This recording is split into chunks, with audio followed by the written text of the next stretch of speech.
The following 3 stories are entirely true. Number 1. This story is told in the perspective of a woman. Me and my mom were volunteering to set up a dance at a country club.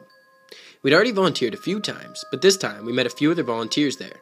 There was a woman and her son, so her son kept coming up to me and asking me questions about how to set up the tables and where they kept the food that we were supposed to put out. So basically all the questions that the guy who owned the place had already answered. I figured he just needed a friend. I wasn't creeped out until he started staring at me. I would look at him and he would look away, but right when I looked away, out of the corner of my eye, I could see him looking at me again. I was kind of freaked out, so after I was done volunteering that day, my mom said we could leave. I went to get my coat and he followed me. He asked me if I was coming to the dance. I told him no, and he looked very mad at me, and then he walked away. So me and my mom leave, and I forget about this guy. Then like 2 weeks later, I get this phone call, I answer, and it's the guy I met at the volunteering place. He asked me if I'm busy that day. I tell him, sorry, I am, and he yells at me and then hangs up. I never gave him my number, and I wasn't sure how he got it. Then, later that night, he called me, and he said he was sorry for calling and yelling at me. And then he asked if I'm busy the next day. I tell him sorry, but I am. And he doesn't say anything. He just says bye, and then hangs up. So basically, he just kept calling me every day and asking me if I was busy. I got sick of him calling, and when he would call, I would just have a family member answer and say I wasn't home. Then in the middle of the night, I was in the kitchen getting something to drink when I hear a knock at my slider door. I can see him standing there with a flashlight. I scream and ran to my parents' room. My dad gets up, and he doesn't see him. Our door was locked, so he knew he couldn't get inside. I slept in the room, and then a few months passed. He calls my house again and asks why I didn't let him in. I hang up and block his number. He gets another phone and then calls my house. He asks why his girlfriend, me, blocked his number. I told him I wasn't his girlfriend and he needs to leave me alone or I was going to call the cops. He chickens out for a few years. Then I'm in my senior year of high school, and he comes to my door asking if I remember him.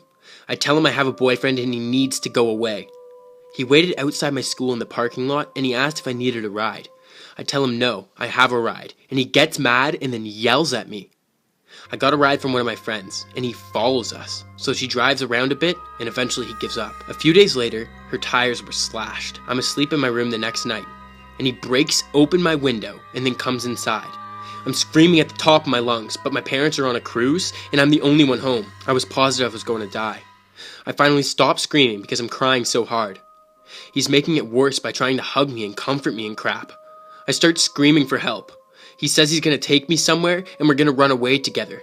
And while he's saying his whole plan, the cops get there. He tried to run, but the cops caught him and then took him to prison. So now it's a few years later. I'm married, and I found out the neighbor across the street heard me screaming and called the cops when she saw the window broken. I also found out that the guy who owned the country club gave him my address because he said we left our stuff there and he was going to bring it to our house. So I never volunteered anywhere besides school ever since then. Number 2. This next story is told in the perspective of a woman. This happened a couple months ago, and it feels hollow to put a catchy title on what happened to me because it freaked me the fuck out for a while. But I think it fits in this community. I was driving home from work at 2 a.m. I'm a nurse and I live in a small city. The roads were totally deserted and it was freezing that night. I'm driving down a residential street around the corner from my house and I see a man laying face down in the street. Now remember, I'm a nurse and my first thought was, great, I gotta help this guy up. I was coming off a long shift and falls happen all the time. As I slowed down the car, I suddenly realized what an idiot move that was. I'm a 100-pound woman and I don't carry any weapons. I thought I should do something to help the guy, so I called 911 as I drove past him and slowed the car to a stop at the end of the block. While I stopped at the light, I explained to the dispatcher that there was a man in the road who might need some assistance. All of a sudden I hear a loud from the driver's side of my window. I scream and I looked over. A man was pounding at my window, jiggling the handle of my locked car. I looked in the rearview mirror and I saw that there was no man laying in the street. Still on the phone with the 911, I screamed, "I'm so scared!" to the dispatcher and floored it through the red light. I quickly told him what happened, and even though I was right by my house, he told me to keep driving. After a few minutes, I calmed down and he told me to loop back around. I pulled over down the road from my house and stayed in the car. I didn't see the man anywhere, so I got off the phone with the dispatcher, who told me he was sending a police car to cruise the area. As I gather up my things, I do a final scan of the area. I see the man. He is walking with 2 other men. I hunched down in my car until they were far down the road. Then I bolted into my house. I don't know if they had an ill intent, but it freaks me the hell out that he wasn't alone. Always lock your car doors and carry mace. Number 3. the last of the 3 stories. This happened to my wife's grandmother about 15 years ago while we were still dating. Her husband had just passed away about a year previously, and she'd been going down to the library and volunteering for exercise and socialization. This was in the winter, so her walk back was while it was getting dark. The library closed at 5, and then there was some extra stuff to do before everyone actually left. And on this particular night, she turned down a ride from another volunteer, because, damn it, she needed to stay in shape. The house is about a mile away through some lightly wooded area in South Texas, and she's about halfway home, and then she notices someone behind her. He's walking in the same direction and gaining on her, which in itself isn't all that particular, because she's old and not that fast. But in this case, he seems vaguely sinister. They keep walking, and pretty soon he's right behind her. Then he falls into pace, just staying behind her.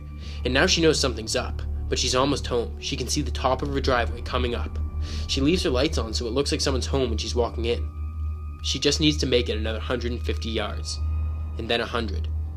All that time, she said he was so close that she could feel his breath on her neck. Maybe 50 yards. It happens. A strong hand on her shoulder. "Okay, bitch. Turn around and hand over your purse or I'll fucking cut ya." She stops for a second, takes one big step forward, turns around and shoots the guy in the neck with a .38 she kept in her purse. Hey, it's Texas. The guy spent the next 5 years in a prison hospital before he died of complications. My wife's grandmother passed away last year. Up to the end, she always complained that she pulled the trigger too soon. So if you made it to the end, please subscribe and I hope you enjoyed. Also, stay tuned because there's going to be more stories coming soon.